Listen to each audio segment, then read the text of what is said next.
I know as a person of color and also a white person that I have certain privileges and opportunities that most other people of color don't.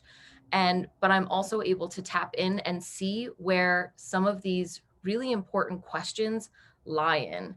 Um, so I really feel like, again, it's just this dual ended side of me where it's like, this part of myself that is white. My mother is a white girl. Let's just say what it is. I'm I have always had access to, any resource that I needed, communication through my family, very open communication through my family, open-mindedness through all of my family. Um, and the list goes on and on. Whereas on my other side, my Salvadoran side, it wasn't like that at all.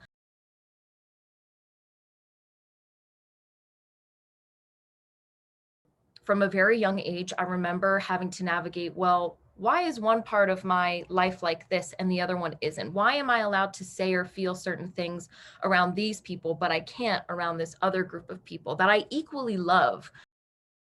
My name is Julia Marroquin. I'm originally from Jersey City, New Jersey, but I grew up in Baltimore, Maryland. So I identify as Latinx. Reason being is because I am a multitude of things from both my father and my mother. I am half Salvadoran on my father's side, that's where he's from. And then on my mother's side, she is a beautiful mix of Swedish, Ashkenazi Jewish. Um, she's native, we believe Cherokee, but we're not 100% sure. She's Iberian, so she's a lot of things. So yeah, I identify as Latinx. And as an artist, I describe myself as a human. I am a piece of nature. I'm a mover. I'm an interactor. Yeah. The first thing that comes to my mind, which I feel like is so unfortunate to say, is like a lot of pain and hurt. Because I think that's what most people associate it with, as the term mental health has been, just more oftenly used. I think a lot of people just associate it with pain and like, oh, don't want to go there today, or oh, I'm not ready to tap into that right now. Don't know if ever in my life I have really allowed myself to be engulfed by art and the arts. Because in New York, it's just very, to me, it seems as if like you're either all in or you're not. And that's intimidating because sometimes I also tap into this other part of myself that's very practical and capitalistic, and it's really hard for me to find balance in the two and combine the two. One that comes to the forefront of my mind is just my body and self-image.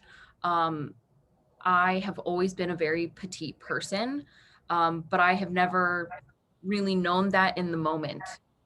So I look back on these pictures of myself and I'm so small, but at the time I remember thinking I was one of the biggest people in the room, Mhm. which is kind of embedded from the thinking of really all the women in my family are kind of like that. And where it was most extreme was at the end of 2019, I had done Broadway Dance Center's professional semester for 4 months, which was a very intense, amazing, amazing program. And I had lost all of this weight. I mean, my body had never looked like that before. I was so excited and I was like, okay, this is what I need. I have the body. I've recharged my skill set. Like, I'm ready to go out. I'm ready to audition. I'm ready to do this. 2 months later, COVID hits, we're in lockdown. It's all these things that are attached to it. Um, so yeah, I think that's been my biggest challenge and a little bit of a mental barrier for me. Um, which again, going back to this kind of yin and yang of my practical self versus my creative self just wants to say, it doesn't matter. Like you're still human. That's the whole point. Like humans' bodies grow and change and develop over time. And that's just how it is. But then my practical self, wants to say, nope, like that's, you don't look good that way, you don't feel good that way, so why would you go to class and try to emulate someone that looks good and feels good when that's not really the truth that you're living?